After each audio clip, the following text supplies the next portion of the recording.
Let us open our Bible on Psalms 130, verse 7. Praise the Lord. Let Israel hope in the Lord, for with the Lord there is mercy, and with him is plenteous redemption. Yes.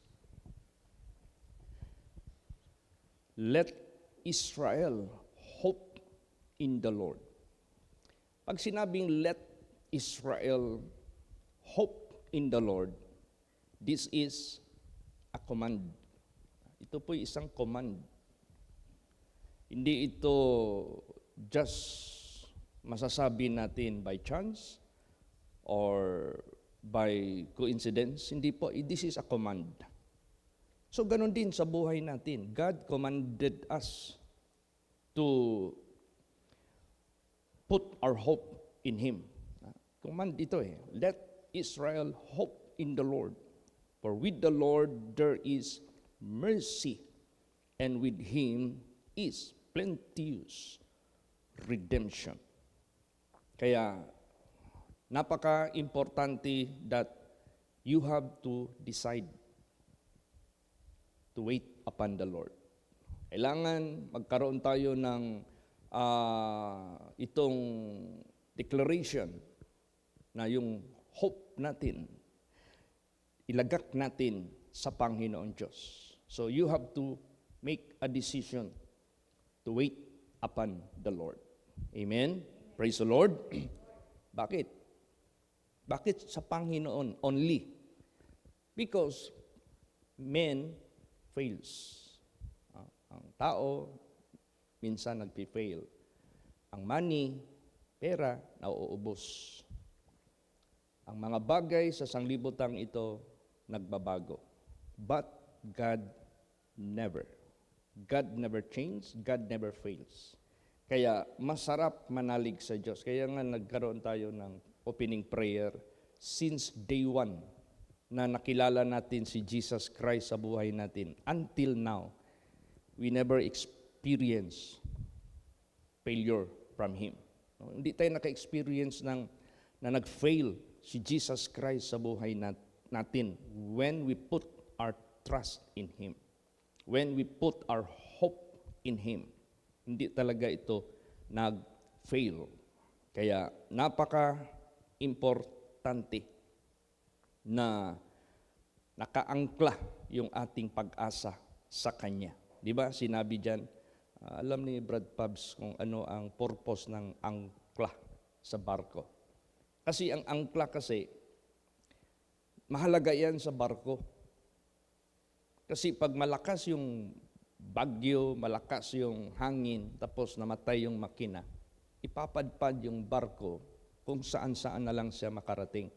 Pwede siyang makarating doon sa shallow water. O ano mangyayari? Pag ipadpad ka doon sa shallow water, matutumba yung barko, mabubuhos ang mga tao. O kaya, kung walang angkla, pwedeng ipadpad yan ng bagyo sa mga bato. Mapapalo yung barko. So, pag nandyan yung angkla, stable yung barko, hindi na yan mahila kung saan-saan. Hihintayin na lang nila ma-repair yung makina para makausad sila saan yung kanilang direksyon. So, ganun din ang pag-asa natin sa Diyos. I-anchor natin sa Panginoong Diyos. Amen? Praise the Lord. Doon natin i-angkla. Kaya nga sinabi diyan, which hope we have as an anchor of the soul, both sure and steadfast. Kaya masarap manalig sa ating Panginoong Diyos.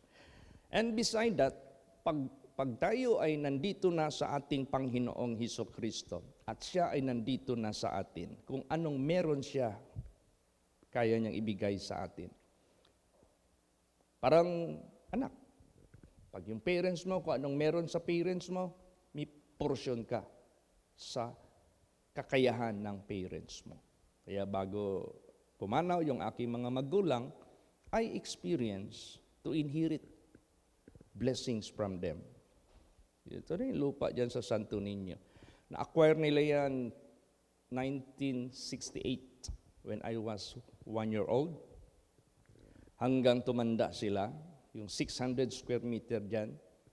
Pero nag-donate ang nanay ko ng karsada para yung taga doon, taga dito, magkaroon ng access. Umabot ng 52 square meter ang na-donate ng nanay ko. So nahati yung property. Nagkaroon ng karsada sa gitna. I experienced to inherit from the blessings of my parents. Dahil may portion ako sa kanila. Yung relasyon namin sa kanila, established as a son and they are my parents. So ganun din sa Panginoong Diyos. Kailan tayo magkakaroon ng portion sa ating naglalang? If the state or the category sa ating relasyon sa Kanya, maging anak niya, portion natin ang meron siya. Kaya basahin natin anong sinabi sa Lamentation 3:24. Praise the Lord. The Lord is my portion, saith my soul. Therefore will I hope in Him. Yes, portion mo. Ang portion mo nandyan sa Panginoon. Kaya yung pag-asa mo nandyan sa Kanya. At alam ng ating Panginoong Diyos, when in fact, I never begged to my parents to get my portion in advance. Kasi buhay pa sila eh. I have no right to take anything from them, not unless they will give it to me. So, alam ng tatay ko. Nung nakita ng tatay ko na palipat-lipat kami, tinawag ako, Chito, halika nga dito. Kawawa naman kayo, wala kayong sariling bahay, wala kayong sariling titirikan. O sige, kunin mo na yung portion mo dyan sa harap na lupa. Sukatin mo yan ha, kung ilan yan, tapos kunin mo yung portion mo. 3 kayo dyan. So ang ginawa ko, sinukat ko yung buo, dinivide ko into equal. Equal talaga. Kahit ako ang nauna, pwede ako mag-take advantage. Pero hindi, pwede. Pastor ka, tapos number 1 ka na, ano yung tawag niyan? Yung taking advantage or oppression, hindi naman pwede yun. So dinivide ko yun, naghati-hati kami ng 75 square meter per child ng kanyang mga anak, kami na mga siblings. So, masarap no? Na ni Kusing wala kang ginastos, nagkaroon ka ng lupa dyan sa Santo Niño, mahal ang lupa dyan. So to God be the glory. Pag ang Diyos ay ang ating Ama at tayo'y anak niya, dahil naniwala tayo sa Kanya, at tandaan natin, whosoever is born of God sinneth not. Sino man ang anak ng Diyos, hindi ka na gumagawa ng kasalanan. Ibig sabihin yan, hindi ka na gumagawa ng cause of the separation between you and your God in heaven. That is the reason why na hindi tayo pwede gagawa ng cause na magsisiparate sa atin sa Panginoong Diyos. O ikaw ba? May mga magulang ka, gusto mo bang sirain yung relasyon mo sa mga magulang mo? O ano ba ang mag-set apart sa inyo between children and magulang? Gagawa ka lang ng karumaldumal o kasalanan sa parents mo. Wala na, sira na yung relationship ninyo. Not unless magpakumbaba ka, katulad ng prodigal son. So, ganun sa buhay natin. As we are being reconciled to Him, siya na yung portion natin. So, dahil siya na yung portion natin, praise the Lord. Put your trust in Him. Put your hope in Him. Kasi yung mercy ng ating Panginoong Diyos, nandyan. Kasi yung sinabi dyan, let Israel hope in the Lord, for with the Lord there is mercy. Yung tatay ko, naranasan ko yung awa niya sa buhay ko. Pagtawag niya sa akin, akala ko ano ang sasabihin niya. Favor pala. Mercy pala. Pwede man sabihin ng tatay ko, oy, kayong mga anak, huwag kayong gumalaw sa lupa na pinag-establish namin na mag-asawa, ha? Si tayuan namin yan ng apartment, pakinabangan muna namin yan, arkilahan namin yan, para meron kaming sariling pera. Wala, hindi niya ginanon na nagkaroon siya ng taking advantage. Hinayaan na kami na walang matirikan, basta sila lang ang makinabang kasi buhay pa sila. Hindi. Yung mercy na yung mercy ng tatay ko, nalasap ko. Praise the Lord. Pagtawag sa akin ng tatay ko, Chito, lika. Nahawa ako sa inyo para kayo daga na kung saan saan magsuot-suot.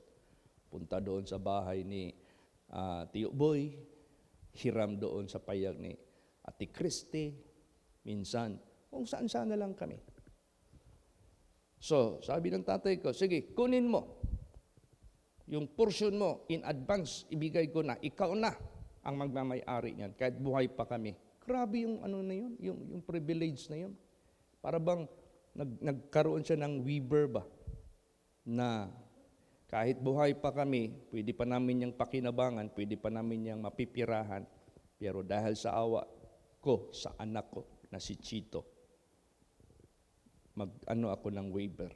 Ibigay ko na sa kanya ang right para magamit na niya ang porsyon niya. Mercy ng Diyos. Praise the Lord.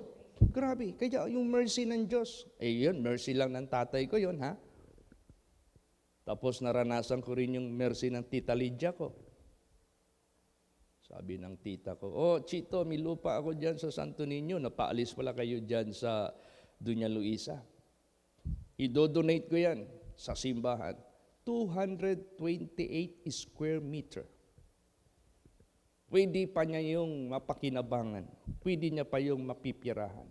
Pero dahil sa mercy ng tita ko, dinonate niya sa holy place mismo ng 228 square meter dyan sa Matina, Santo Niño. So if I experience the mercy of my family, I also experience the mercy of God. And the mercy of God is greater than any mercies na makikita natin dito sa tao, sa mundong ito. Praise the Lord. Kaya yung mercy ng Diyos, isa yan sa kanyang karakter. Basahin natin. Let's read Exodus 34 verse 6. Praise the Lord. And the Lord passed by before him and proclaimed, the Lord God, merciful and gracious, long-suffering and abundant in goodness and truth. Yes. Ang mercy ng Diyos na kaya niyang ipakita sa atin pag na-establish yung ating pagka-anak niya at siya yung ating Ama sa Langit. Kailan ba mangyari yan? Yung John 1:12. As many as receive Him, to them gave He power to become the sons or the daughters of God. Pag ikaw ay tumanggap kang Kristo Jesus, bibigyan ka ng karapatan na maging anak ka ng Diyos. So siya yung porsyon natin, siya yung Ama natin na nasa langit. Yung mercy ng Diyos ba? Mararanasan natin. Grabe yung mercy ng ating Panginoon Diyos. The Lord passed by before him and proclaimed, the Lord God, merciful and gracious, long-suffering, and abundant in goodness and truth. At saka yung mercy ng Diyos, hindi lang yan niya sabihin sa atin na, yung mercy ko sa inyo, nasa 10 slots lang ito. Pag nagamit nyo na yung 1 slot, 9 na lang naiwan. Pag nagamit nyo na yung 2, 8 na lang. 3 na gamit nyo na, 7 na lang, hanggang maubos. Pagkatapos, it's over. Wala na yung, hindi po. Mercy that is already attached to His pagka-Diyos. Hindi na yung mawawala sa Kanya. Forever na yan, yung mercy ng Diyos. Kaya masarap maglagak ng hope sa Kanya. Let Israel hope in the Lord, for there is mercy with Him and plenteous redemption. Praise the Lord.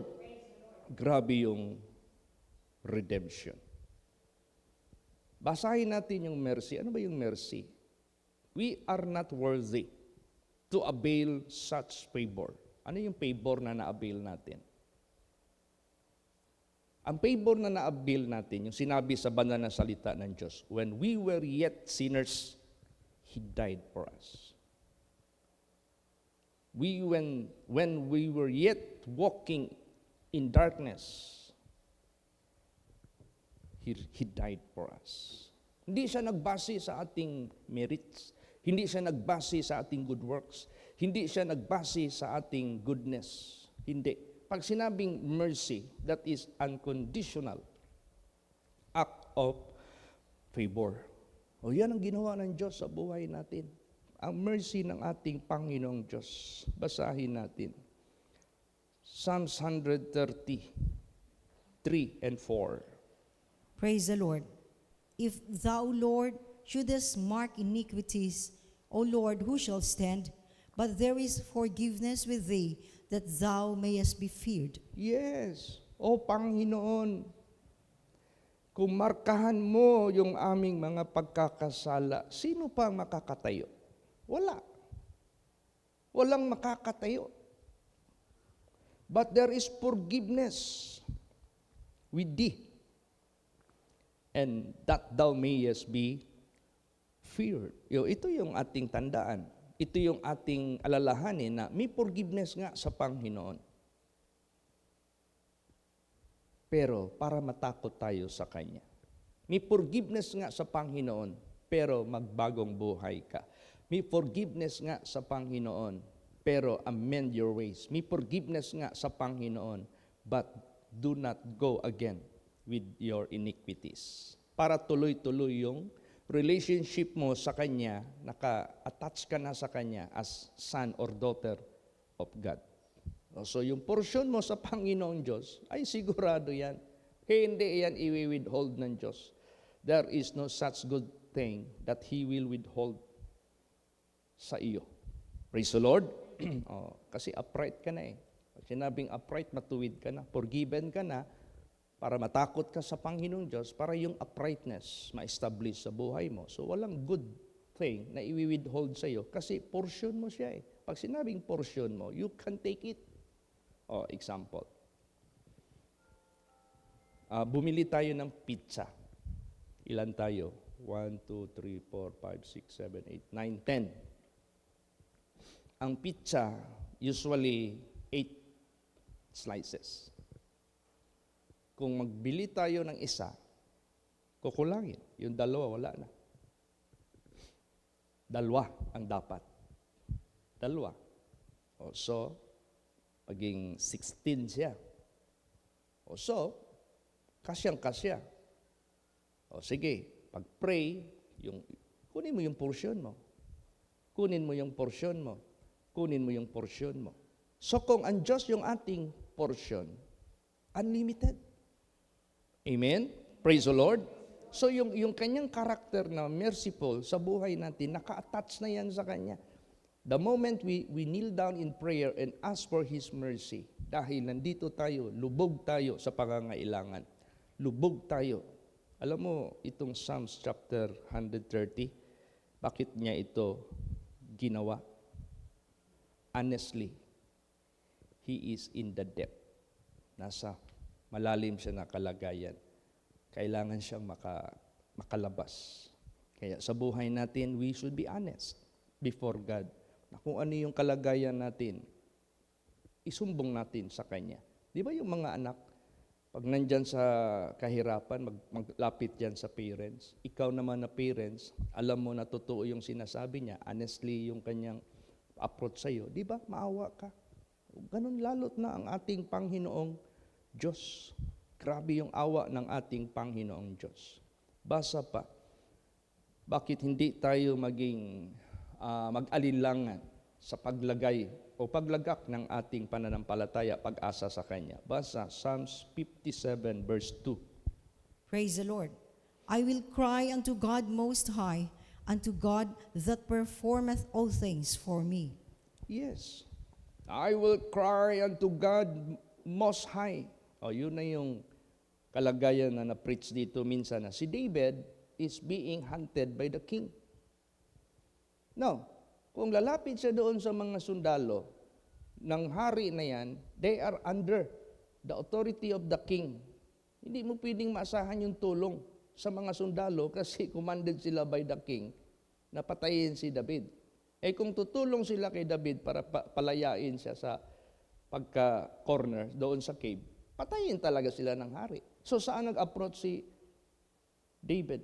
doon sa mas mataas sa hari, the Most High. Kaya ganun sa buhay natin. Pag may mga hinaharap tayo mga problema na hindi natin kaya, doon tayo sa Kanya. Kasi He is the Most High. He is higher than our necessities. He is higher than our problems. Praise the Lord. The Most High. Doon tayo mag-approach sa Kanya. He is the one.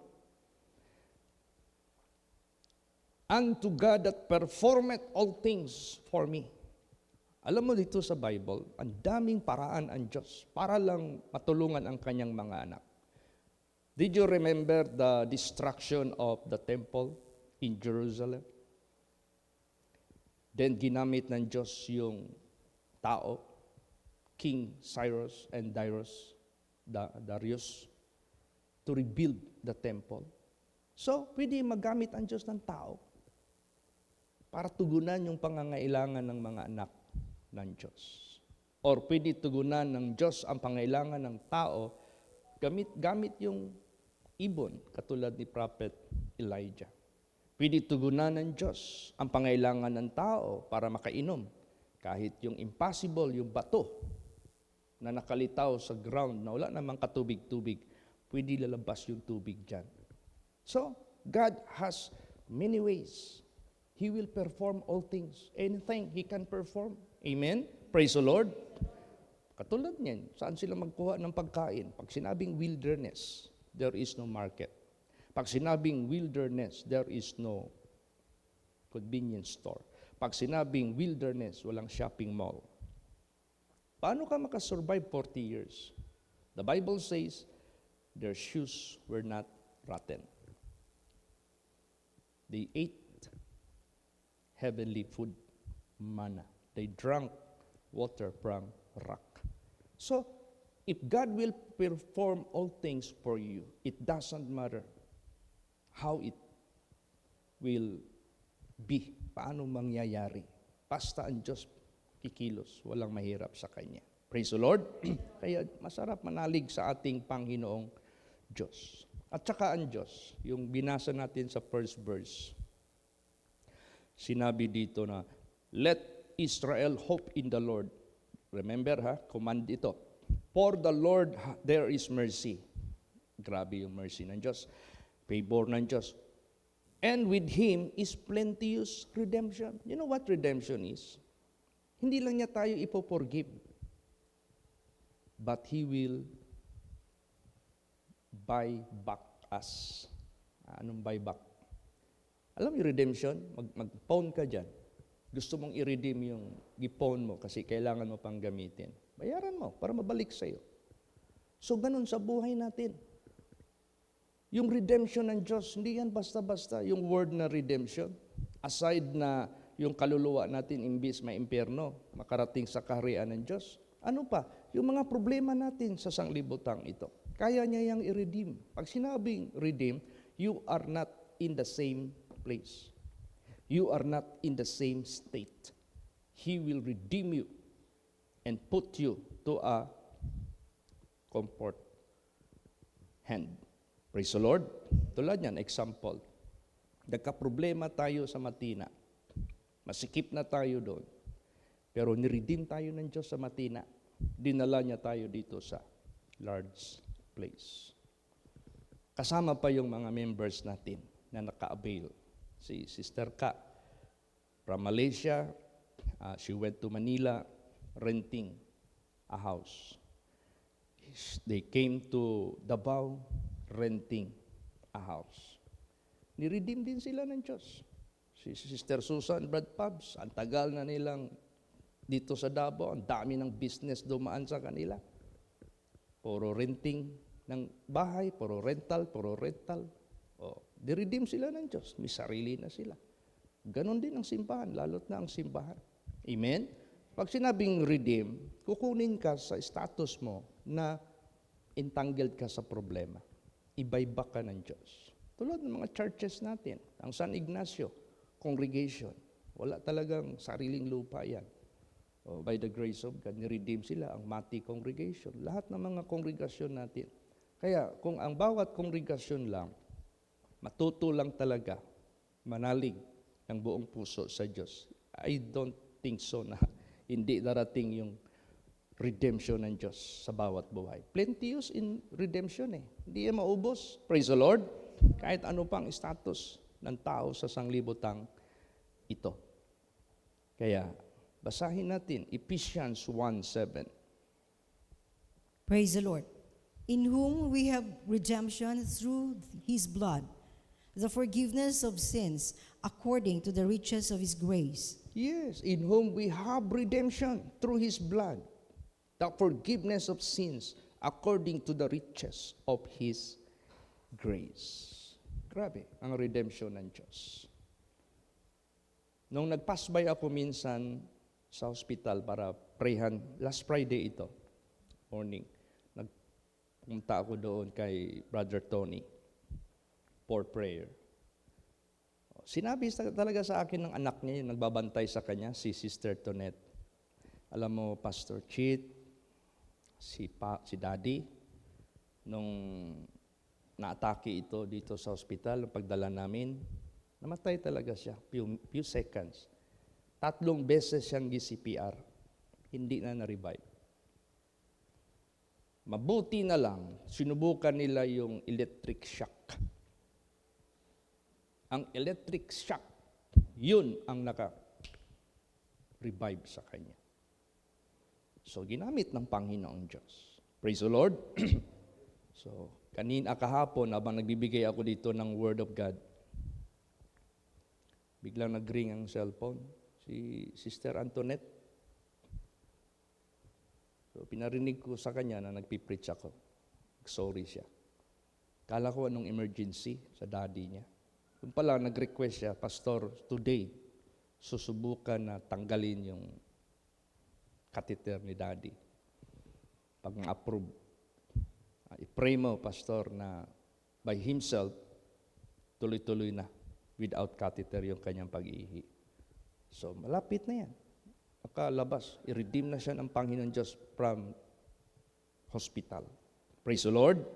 Kaya ganun ang redemption ng Diyos. Plenteous.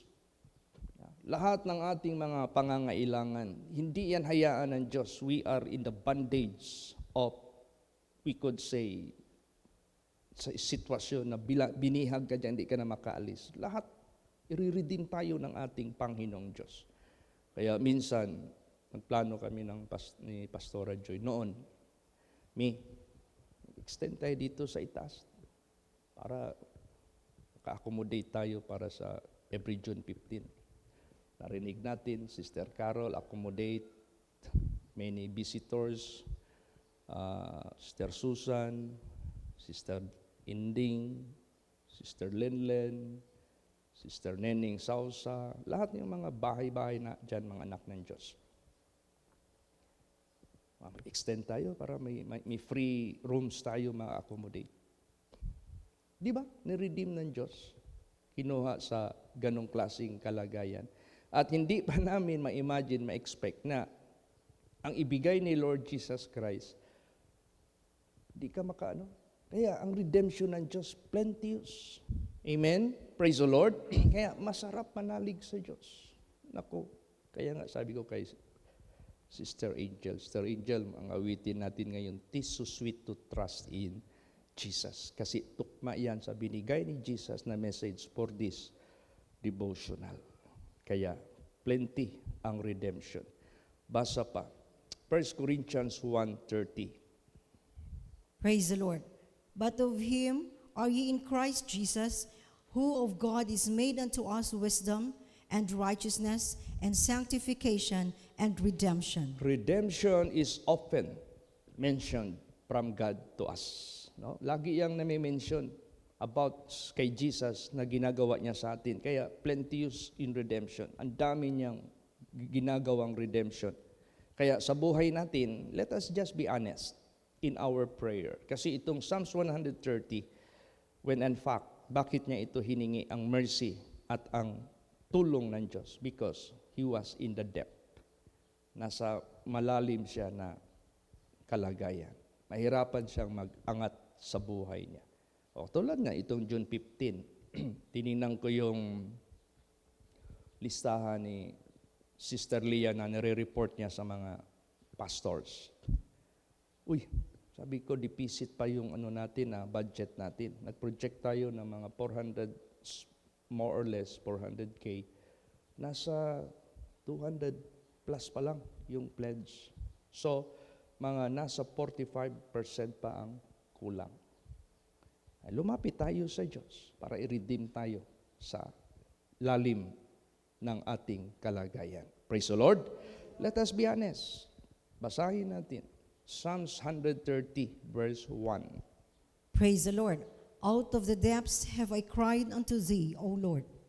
Yes, out of the depths. Ito yung Psalms 130 na ginawa ito na prayer dahil sa kanyang sitwasyon na nasa lalim siya. Out of the depths have I cried unto thee. Let us be honest, Lord, deficit pa kami sa aming pledges. Lord Jesus, marami pa kaming i-fix na mga problema dito sa compound para maayos namin yung aming celebration. O di, honestly, ihayag natin yan kay Jesus. Praise the Lord. Kikilo si Jesus, He will perform all things for us. Tsaka itong hope natin, gawin natin itong active para may validity. Alam mo, ang airlines, stricto yan sila. Ma'am, can you give your ID? Alam mo, una nilang tingnan yung validity. Kung active ba or expired yung ID mo. Pagtingin sa ID, kung ano man yan. Ay, ma'am, wala ka na ibang ID dyan? Expired na ito. This is no longer valid. This is no longer useful. Baka nandyan yung updated.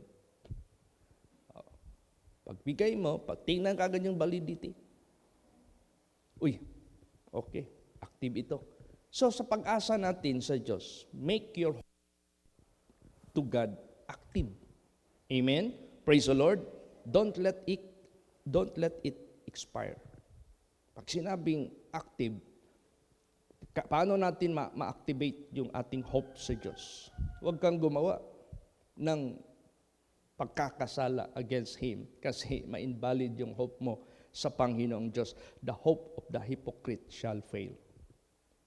So, gawin mong active yung hope mo. Let us make active. Tingnan mo yung nag-ask tayo ng lupa na malaki. Anong sabi ni Jesus? Active ba yung hope nyo? Di ba? Sinabi niya, worthy ba kayo? Pag sinabing worthy ba kayo, valid ba yung hope nyo sa akin? Gawin yung active yan. So para maging valid, worthy tayo. I-activate nating obedience and faith in hope sa Kanya. Praise the Lord. So make your hope active. Basa Psalms 130 verse 5. Praise the Lord. I wait for the Lord, my soul doth wait, and in His word do I hope. See, you don't leap your hope. Hindi mo tinanggal yung pag-asa mo. Hindi mo nilay down yung pag-asa mo. You continue waiting. Naghihintay ka. Active. I wait for the Lord. My soul doth wait. In His word do I hope. Lahat ng mga salita niya, paniwalaan mo yan. Asahan mo yan. Di yan magpipail. Heaven and earth may fail, may pass away, but His word never.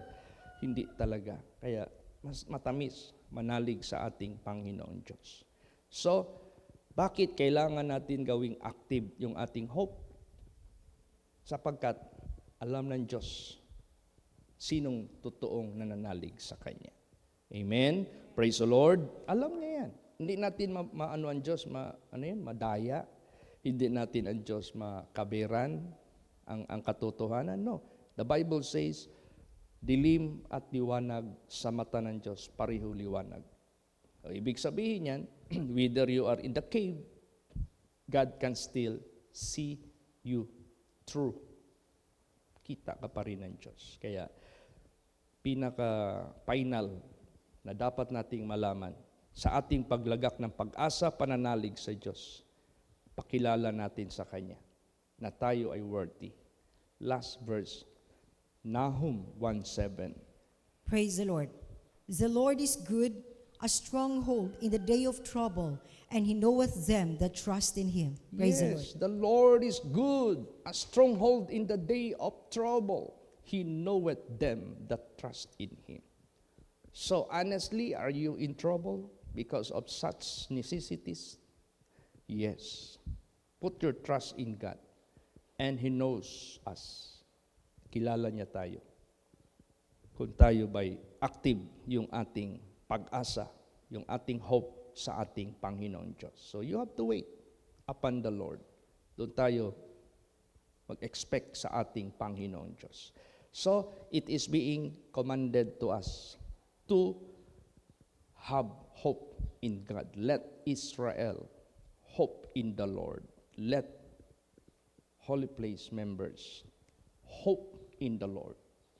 Because sa Kanya may mercy and plenteous of redemption. Kaya lahat ng ating paglilingkod sa Diyos nakasalalay sa Kanya. So to God be the glory. Make always our hope active. Don't let it fail. Don't let it expire. Don't let it invalid. Dapat yung validity. Si Lord Jesus, parang ano din pala yan siya. Para din pala siyang airline operator na pag gusto mong mag-avail ng flight, hihingian ka kaagad ng valid ID. Praise the Lord. Yun ang first niya na, worthy ba kayo? Yan. Valid ba ang inyong status? Natutulungan ko kayo. O di ba? Ginawa natin, nirenew natin yung ating strength, nirenew natin yung ating lahat sa buhay natin. I-refresh natin lahat. Nagsisi, lahat. Tumalikod sa mga pagkukulang, lahat-lahat. Then, na-renew. Di approach tayo kay Jesus. Anong sabi ni Lord Jesus? Okay, hinanda ko na yung malaking lupa. Angkinin nyo na. So, let's walk by faith, wait upon the Lord. Tingnan mo, hindi tayo nabigo. Amen? Praise the Lord. We found the place He prepared. We possess, even though how much the price of it. Because when God will redeem us 100%, mawawala tayo sa kalagayan na napakahirap. Ilagay niya tayo sa kanyang pangako. Amen? Praise the Lord. Magsitayo po ang lahat. Let us all pray.